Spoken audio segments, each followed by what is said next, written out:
ಅನ್ನದಾನವ ತೊರೆಯದಿರು, ನಾನು ನನ್ನದು ಎನ್ನದಿರು, ಉನ್ನತಿ ಸಾಧ.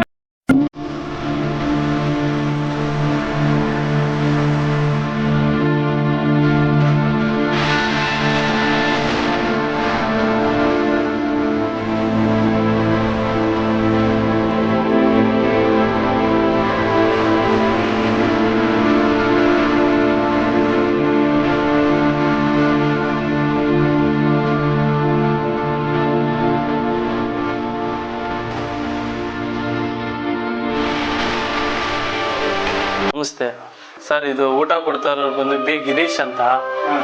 ಅವರು ಜನಸೇವಕರು. ಅವರು ಏನೋ ಒಂದು ಕಾನ್ಸೆಪ್ಟ್ ಆಗಿ ಮಾಡ್ತಾ ಇದ್ದಾರೆ ಅಂದ್ರೆ, ನಮ್ಮಲ್ಲಿ ಬರೋದೊಂದು ಭಾಗನ ಜನಕ್ಕೆ ಕೊಟ್ರೆ ಅವ್ರ ಮನೆಗೆ ಒಂದು ಅನುಕೂಲ ಆಗುತ್ತೆ, ಒಂದಷ್ಟು ಸೇವ್ ಆಗಿ ಅವರ ಒಂದು ಸಣ್ಣ ಪುಟ್ಟ ಮಕ್ಕಳು ವಿದ್ಯಾಭ್ಯಾಸಕ್ಕೋ ಆಸ್ಪತ್ರೆಗೋ ಅನುಕೂಲ ಆಗಲಿ ಅನ್ನೋ ಒಂದು ಉದ್ದೇಶವಾಗಿ ನಡ್ಸ್ಕೊ ಬರ್ತಾ ಇದ್ದಾರೆ ಸರ್. ಪ್ರತಿದಿನ ಒಂದು ಮುದ್ದೆ, ಒಂದು ವೆರೈಟಿ ಸಾಂಬಾರು, ಒಂದು ಪಲ್ಯ, ಮೊಸರನ್ನ, ರಸ ಅನ್ನ, ಸಂಡಿಗೆ. ಇದು ಪ್ರತಿದಿನ ಇರುತ್ತೆ ಸರ್? ಪ್ರತಿದಿನ. ಏನಾದ್ರು ಬದಲಾವಣೆ ಆಗುತ್ತೆ? ಡೈಲಿ ಸಾಂಬಾರೆಲ್ಲ ಬದಲಾವಣೆ ಆಗುತ್ತೆ, ಪಲ್ಯ ಎಲ್ಲ ಬದಲಾವಣೆ ಆಗುತ್ತೆ. ಪ್ರತಿದಿನನು. ಎಷ್ಟು ಗಂಟೆಯಿಂದ ಎಷ್ಟು ಗಂಟೆಗೆ ಊಟ ಇರುತ್ತೆ ಸರ್? 1 ಗಂಟೆ ಸ್ಟಾರ್ಟ್ ಆದ್ರೆ 1:30, 1:45 ಗಂಟೆ ಕೊಡ್ತಾರೆ. ಪ್ರತಿದಿನ ಎಷ್ಟು ಜನ ಊಟ ಮಾಡ್ತಾರೆ ಸರ್? ಒಂದು 350 400 ಜನ ಮಾಡ್ತಾರೆ. ಅಷ್ಟು ಜನ? ಹೌದು ಸರ್, ಅಷ್ಟು ಜನ ನಿಜವಾಗ್ಲೂ. ನೀವೇ ನೋಡಿದ್ರಲ್ಲ ಸರ್ ಎಷ್ಟು ಜನ ಕ್ಯೂ ಇದ್ರು. ಊಟ ಶುರುವಾಕಿಂತ ಮುಂಚೆನೆ ತುಂಬಾ. ಹೌದೌದು, ನಿರ್ಗತಿಕರು ತುಂಬಾ ಜನ. ಅವ್ರನ್ನೆಲ್ಲ ನೋಡಿದಾಗ ನಮಗೂ ಒಂಥರ ಖುಷಿ ಆಗುತ್ತೆ, ನಾವು ಈ ಸಂಘದಲ್ಲಿ ಸೇವೆ ಮಾಡ್ತಾ ಇದೀವಲ್ಲ ಅಂತ ಒಂದು ಖುಷಿಯಾಗಿ ನಾವು ಕೆಲಸ ಮಾಡ್ತೀವಿ. ಒಟ್ಟು ಎಷ್ಟು ಜನ ಕೆಲಸ ಮಾಡ್ತೀವಿ ಸರ್? ನಾವು ಇಲ್ಲೊಂದು 15 ಜನ ಕೆಲಸ ಮಾಡ್ತೀವಿ. 15 ಜನಕ್ಕೆಲ್ಲ ನೀವು ಕೆಲಸಗಾರ ಸರ್? 15 ಜನದಲ್ಲಿ ಒಂದು 5 ಜನ ಕೆಲಸದವ್ರು ಇರ್ಬೋದು, ಇನ್ನು ಮಿಕ್ತವರೆಲ್ಲ ವ್ಯಾಲೆಂಟೈನ್ ಕೆಲಸ ಮಾಡ್ತಾ ಇದ್ದೀವಿ ಸರ್. ಯಾವುದೇ ಅಪೇಕ್ಷೆ? ಯಾವುದೇ ಏನಿಲ್ಲ ಸರ್, ನಮ್ದೊಂದು ಸೇವೆ ಅಲ್ಲ ಸರ್, ಖುಷಿ ಆಗುತ್ತೆ. ನಿಮ್ಗೆ ಈ ತರ ಒಂದು ಮನೋಭಾವನೆ ನೋಡಿ, ಲೈನ್ ಮೇಲೆ ಬೀಳ್ತಿದ್ರು ಸರ್, ಅದನ್ನೆಲ್ಲ ಸಹಿಸ್ಕೊಂಡು ಇಷ್ಟು ಚಿಕ್ಕ ವಯಸ್ಸಿದ್ರು ಕೂಡ ಇವೆಲ್ಲ ಏನಕ್ಕೋಸ್ಕರ? ಅದೇ ಸರ್ ಈ ಟ್ರಸ್ಟ್ ಹೇಳ್ಕೊಟ್ಟಿರೋದು. ಈ ಬಿ ಗಿರೀಶ್ ಅನ್ನೋರು ಏನಿದ್ದಾರೆ, ಅವರ ಒಂದು ಕಾನ್ಸೆಪ್ಟ್ ಆಗಿ ನಾವು ಅವರ ಒಂದು ಬೆಳವಣಿಗೆಯಲ್ಲಿ ಬೆಳೀತಾ ಇರೋದ್ರಿಂದ ಅವ್ರ ಒಂದು ರೀತಿ ನೀತಿ ಈಗ ಇರಬೇಕು, ಜನದ ಇದೇ ರೀತಿ ನಡ್ಕೊ ಹೋಗ್ಬೇಕು. ನಮ್ಮಿಂದ ಅವರೇ ನಮಗೆ ಬೈದ್ರು ನೀವು ರಿಟರ್ನ್ ಬೈಬೇಡಿ, ಅನುಸರಿಸ್ಕೊಂಡು ಮುಂದೆ ಹೋಗಿ. ಇದು ಯಾವ ಟ್ರಸ್ಟ್ ಮಾಡ್ತಾರೆ ಸರ್? ರಾಧಾಕೃಷ್ಣ ಸೇವಾ ಟ್ರಸ್ಟ್ ಅಂತ ಗಿರಿನಗರದಲ್ಲಿ ಇದೆ ಸರ್. ಇದು ಅಲ್ಲೂ ಕೂಡ ಉಚಿತವಾಗಿ ಊಟ ಇದೆ ಸರ್. ಅವರು ಇಲ್ಲಿ ಯಾವ ಕಾರಣಕ್ಕೋಸ್ಕರ ಊಟ ಕೊಡ್ತಾ ಇರೋದು ಅಂತ ನಿಮ್ಗೆ ಗೊತ್ತಾ? ಅವ್ರ ಕಾರಣಕ್ಕೆ ಅದೇ, ನಾವು ಹೋಗ್ಬೇಕಾದ್ರೆ ಏನು ತೊಗೊಂಡು ಹೋಗಲ್ಲ, ಪಾಪ ಪುಣ್ಯ ಎಲ್ಲನೂ ಇಲ್ಲೇ ಸಿಗುತ್ತೆ, ಅದನ್ನು ಊಟದಲ್ಲಿ ನಾವು ನೋಡೋಣ ಅಷ್ಟೇ ಅವ್ರ ಉದ್ದೇಶ. ಎಷ್ಟು ದಿವಸದಿಂದ ಊಟ ಕೊಡ್ತಾ ಇದ್ದೀರಿ ಸರ್? 4 ಮಂತಿಂದ ಕೊಡ್ತಾ ಇದೀವಿ ಸರ್. 4 ಮಂತಿಂದ? ಹೌದು. ಫಸ್ಟ್ ಶುರುವಾದಾಗ ಎಷ್ಟು ಜನ ಬಂದಿದ್ರು ಸರ್? ಸ್ಟಾರ್ಟಿಂಗ್ ಬಂದಾಗ 200 ಗಂಟೆ ಊಟ ಮಾಡ್ತಾರೆ ಸ್ಟಾರ್ಟಿಂಗ್ಗೆ.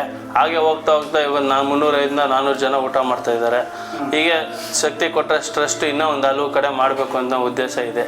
ಈ ಟ್ರಸ್ಟ್ಗೆ ಯಾರು ಸಹಾಯ ಮಾಡ್ತಾ ಇದ್ದಾರೆ ಅಥವಾ ಟ್ರಸ್ಟ್ ಕೆಲಸ ಮಾಡಿದ್ರೆ ಆದಾಯದ ಒಂದು ಭಾಗ ಕೊಡ್ತಾ ಇದ್ದಾರೆ ಸರ್?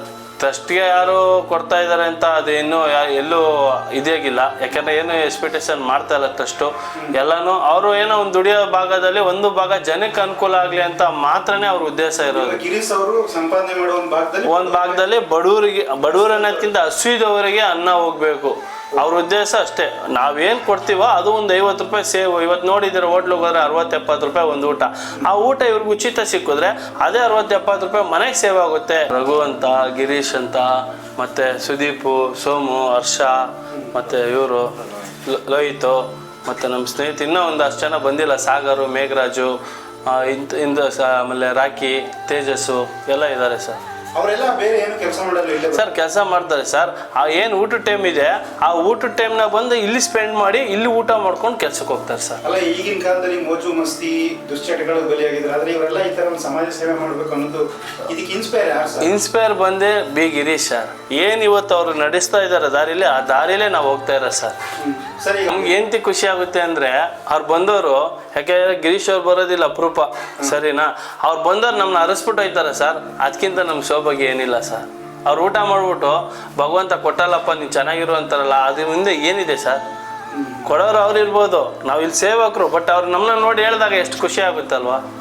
ಅಂದರೆ ಮನುಷ್ಯನಿಗೆ ನಾವು ಎಷ್ಟು ತೃಪ್ತಿಪಡಿಸೋಕ್ಕಾಗಲ್ಲ. ಚಿನ್ನನೇ ಆಗಲಿ, ಹಣಕಾಸೆ ಆಗಲಿ, ಆಸ್ತಿ ಆಗಲಿ, ಇನ್ನೂ ಬೇಕು ಬೇಕು ಅಂತ ಎಕ್ಸ್ಪೆಕ್ಟ್ ಮಾಡ್ತಾರೆ ಹೊರತು, ಆದರೆ ನಾವೇನು ಊಟ ಇದೆಯಲ್ಲ, ಆ ಊಟ ಹಾಕ್ಸ್ಕೊಂಡು ಅವ್ರು ತೃಪ್ತಿಯಾಗಿ ಸಾಕು ಅಂತಾರೆ ಗೊತ್ತಾ, ಆ ಆನಂದ ನೋಡೋಕ್ಕೆ ನಮ್ಗೊಂಥರ ಖುಷಿ ಸರ್. ಪ್ರತಿದಿನ ಕಣ್ಣಾರ ನೋಡ್ತೀವಿ. ಎಷ್ಟು ಜನ ವಯಸ್ಸಾದವರು ಅಂಥವರೆಲ್ಲ ಬಂದಾಗ ನಮ್ಗೆ ಖುಷಿ ಆಗುತ್ತೆ ಸರ್. ಯಾಕೆಂದರೆ ನಾವು ಇದನ್ನು ಮುಂದೆ ಕಲ್ಚರಲ್ಲಿ ಕಳ್ಕೊಂಡು ಹೋದ್ರೆ ಎಲ್ಲನೂ ಜನನು ನಮ್ಮನ್ನ ನೋಡಿ ಇನ್ನೊಂದಷ್ಟು ಜನ ಆದಾಗ ಮನೆಗಳಲ್ಲಿ ಅಜ್ಜಿ ಹಿರಿಕ್ರೆ ಆಗಲಿ ಕಿರಿಕ್ರೆ ಆಗಲಿ ನಾವು ಸಾಕ್ಬೋದು ಅನ್ನೋ ಒಂದು ಭಾವನೆ ಚೆನ್ನಾಗಿ ಬರುತ್ತೆ ಈ ಟ್ರಸ್ಟಿಂದ. ಇಲ್ಲಿ 12ವರೆಗೆ ಲೈನು ಸ್ಟಾರ್ಟ್ ಆಗಿರುತ್ತೆ, ನೀವು ನೋಡ್ದಂಗೆ. ಅದರಲ್ಲೂ ಕೆಲವ್ರು ಕಾಲೇಟಾಗಿರುತ್ತೆ, ಮತ್ತು ಏಜ್ ಆಗಿರೋರು ನಿಂತ್ಕೊಳ್ಳೋಕ್ಕಾಗಲ್ಲ. ಅವ್ರಿಗೂ ನೀವು ಫಸ್ಟು ಕುಣಿಸಿ ಆಮೇಲೆ ಯಾವಾಗ ಸ್ಟಾರ್ಟ್ ಆಗುತ್ತೋ ಫಸ್ಟ್ ಆದ್ಯತೆನೇ ಅವ್ರಿಗೆ ನಾವೇ ಕೊಟ್ಬಿಡ್ತೀವಿ. ಯಾಕೆಂದರೆ ಅವರು ನಿಲ್ಲೋಕ್ಕಾಗಲ್ಲ. ಅದೆಲ್ಲ ಒಂಥರ ನೋಡಿದಾಗ ನಮ್ಗೆ ಒಂಥರ ಇದಾಗುತ್ತೆ. ಆ ನಂತರ ಫಸ್ಟು ಇವ್ರಿಗೆ ಬೇರೆಯವ್ರಿಗೆ ನಿಂತಿರೋರು ಅವರೇ ಅಡ್ಜಸ್ಟ್ ಮಾಡ್ಕೊಂಡು ಅವರವರೆಲ್ಲ ಅನುಕೂಲ ಆಗಿ ಮೂವ್ ಆಗ್ತಾ ಇರುತ್ತೆ ಸರ್ ಲೈನ್. ಅಂದ್ರೆ ಪ್ರತಿದಿನ ಬರೋರು ಬರ್ತಾ ಇರ್ತಾರೆ, ಅದು ಹೊಸದಾಗಿ ಜನ ಬರ್ತಾ ಇರ್ತಾರೆ ಸರ್. ಇವಾಗ ತುಂಬ ಹೊಸದಾಗಿ ಜನ ಬರ್ತಾ ಇದ್ದಾರೆ ಸರ್. ನಮ್ಮ ಭಾಗದಲ್ಲಿ ಆ ಥರ ಏನಿಲ್ಲ. ನಮ್ಮ ಭಾಗದವರು ನಮ್ಮ ಏನು ಈ ಬೃಂದಾವನ ನಗರ ಇದೆಯಾ, ಈ ಜನತೆಯೂ ಕೂಡ ಈ ಟ್ರಸ್ಟ್ಗೆ ಅಷ್ಟೇ ಆಶೀರ್ವಾದ ಮಾಡಿ. ಯಾಕೆಂದರೆ ಕೆಲವ್ರು ನಮ್ಮ ಮನೇಲಿ ಮಾಡಿಲ್ಲ ಅಂದ್ಬಿಟ್ಟು ಅವ್ರೇನು ಬರೋದು, ನಾವು ಮಾಡೋಣ ಫಸ್ಟ್ ಜನ ಊಟ ಮಾಡಲಿ, ಹೊರಗಡೆ ಊಟ ಮಾಡಲಿ ಅನ್ನೋ ಒಂದು ಆ ಥರನೇ ನಮ್ಮ ಜನ ನಡ್ಕೋತಾ ಹೋಗ್ತಾ ಇದ್ದಾರೆ ಸರ್. ಸರ್ ಈ ಟ್ರಸ್ಟ್ ಯಾವಾಗಿಂದ ಓಪನ್ ಆಯಿತು ಸರ್? ಇದು 2023 January 2 ಆಗಿದ್ದು, ವೈಕುಂಠ ಏಕಾದಶಿ ದಿನ ಮಾಡಿದ್ದು. 3 ಕ್ಯಾಂಟೀನ್ ಗಾಡಿ ಮಾಡಿದ್ದು, ಫುಡ್ ಕ್ಯಾಂಟೀನ್, ಮೊಬೈಲ್ ಕ್ಯಾಂಟೀನು 3 ಕಡೆ ಮಾಡಿದ್ದು. ಒಂದು ಶ್ರೀನಗರ, ಒಂದು ಸ್ಯಾಟಿಲೈಟು, ಆಮೇಲೆ ಒಂದು ಅಂಜನಗರ, ಮಾಗಡಿ ರೋಡು. ಏನು ಮೊಬೈಲ್ ಕ್ಯಾಂಟೀನ್ ಅಂದ್ರೆ ಏನು ಮಾಡಿದ್ದು? ಮೊಬೈಲ್ ಕ್ಯಾಂಟೀನ್ ಅಂದ್ರೆ ಬಡವರಿಗೆ ಕಮ್ಮಿ ಬೆಲೆಗೆ ಊಟ ಸಿಕ್ಲಿ ಅಂತ. ಇವಾಗ 15 ರೂಪಾಯಿ ಸರ್. 15 ರೂಪಾಯಿ ರೈಸು, ಎಲ್ಲ ಥರ ಒಂದು 2 ಥರ 3 ಥರ ರೈಸು, ಆಮೇಲೆ ಇಡ್ಲಿ 10 ರೂಪಾಯಿ, ಮುದ್ದೆ 10 ರೂಪಾಯಿ, ಮೊಸರನ್ನ 10 ರೂಪಾಯಿ, ಆ ಥರ ಮಾಡಿದ್ದು. ಅದು ಏನಕ್ಕೆ ಮಾಡಿದ್ದು ಉದ್ದೇಶ ಅಂತಂದರೆ, ಆಟೋ ಡ್ರೈವರ್ಸು, ಕೂಲಿ ಕಾರ್ಮಿಕರು ಏನೇನು ಇರ್ತಾರೆ ಬಡವರು, ಅವ್ರಿಗೆ ಇಷ್ಟು ಸೇವ್ ಆದರೆ ಅವ್ರಿಗೆ ಏನಕ್ಕಾದ್ರೆ ಇವಾಗ ಎಲ್ಲ ಆಚೆ ಹೋದ್ರೂ ನಿಮ್ಗೆ 30 ರೂಪಾಯಿ 40 ರೂಪಾಯಿ 50 ರೂಪಾಯಿ ಆಗುತ್ತೆ ಎಲ್ಲಾದರೂ ತಿಂತೀನಿ ಅಂದ್ರೂ. ಅದೇನ್ಕನ ಸೇವ್ ಆದರೆ ಅವ್ರ ಮಕ್ಕಳು ಮೆಡಿಸನ್ಗೆ ಆಗ್ಬೋದು, ಇಲ್ಲ ಅವ್ರೇನ್ಕೋ ಬಸ್ ಚಾರ್ಜ್, ಕೆಲ್ಸಕ್ಕೆ ಹೋಗಕ್ಕೆ ಬಸ್ ಚಾರ್ಜ್ ಆಗ್ಬೋದು, ಅದು ಇದಕ್ಕೆ ಆಗುತ್ತೆ ಅಂದ್ಬಿಟ್ಟು ಮಾಡಿದ್ದೆ ಸರ್ ಇದನ್ನ. ಅದು ಬಿಟ್ಟು ನೆಕ್ಸ್ಟ್ ಆಶ್ರಮ, 3 ಆಶ್ರಮ ಇದೆ. 2 ಮಕ್ಕಳ ಆಶ್ರಮ, 1 ವೃದ್ಧಾಶ್ರಮ. ಅದಕ್ಕೆ ಟಿಫನ್ನು, ಬೆಳಗ್ಗೆ ಟಿಫನ್ ಮತ್ತು ಮಧ್ಯಾಹ್ನ ಊಟ, ಬಿಸಿ ಬಿಸಿ ಊಟ. ಅದು ಒಂದು 300 ಜನಕ್ಕೆ ಕೊಡ್ತೀವಿ ಸರ್. ಪ್ರತಿದಿನ ಕೊಡ್ತೀವಿ, ಸಂಡೇ ಇರಲ್ಲ. ಸಂಡೇ ಎಲ್ಲ ಕಡೆ ಹಾಲಿಡೆ. ಅದು ಪ್ರತಿದಿನ ಕೊಡ್ತೀವಿ ಸರ್, ಫ್ರೀಯಾಗಿ ಕೊಡ್ತೀವಿ. ಬಿಸಿ ಬಿಸಿ ಸಾಂಬಾರು, ಡೈಲಿ ವಿಧವಾದ ಸಾಂಬಾರು, ಆಮೇಲೆ ರೈಸ್ ಬಾತು ಅಷ್ಟೇ, ಬೆಳಗ್ಗೆ ಟಿಫನ್ನು ಅಷ್ಟೇ ಬೇರೆ ಬೇರೆ ಥರ.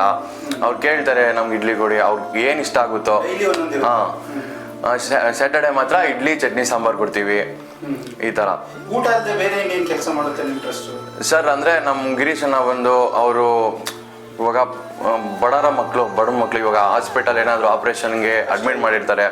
ಅವ್ರಿಗೆ ಏನಕ್ಕೋ ಒಂದಕ್ಕೆ ಕೊರತೆ ಇರುತ್ತೆ, ಬಿಲ್ಗಾಗ್ಬೋದು. ಬಡವ್ರ ಮಕ್ಕಳು ಅವ್ರ ಕೈಲಿ ಇದು ಮಾಡೋಕ್ಕಾಗಲ್ಲ, ಆ ಎಜುಕೇಷನ್ ಕೊಡಿಸೋದು, ಇಲ್ಲಾಂದ್ರೆ ಹಾಸ್ಪಿಟಲ್ ಏನೋ ಒಂದು ಸ್ವಲ್ಪ ಹೆಲ್ಪ್ ಮಾಡಿಕೊಡೋದು, ಆ ಥರ ಎಲ್ಲ ಮಾಡ್ತಾ ಇರ್ತಾರೆ.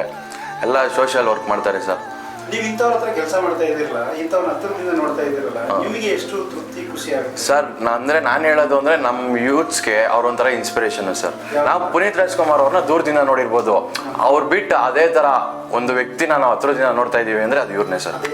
ಹಾಂ, ಸೇಮ್ ಸರ್. ಒಂದು ದೇವ್ರ ಕಾರ್ಯ ಆಗಿರ್ಬೋದು, ಏನ್ರಲ್ಲಿ ಆಗಿರ್ಬೋದು, ಒಳ್ಳೆ ಕಾರ್ಯ.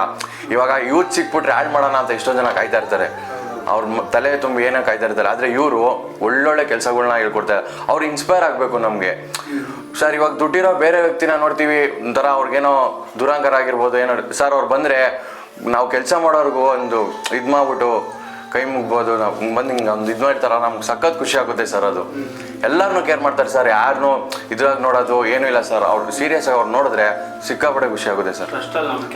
ಅಂತಾನೆ ಅನ್ಸೋದು.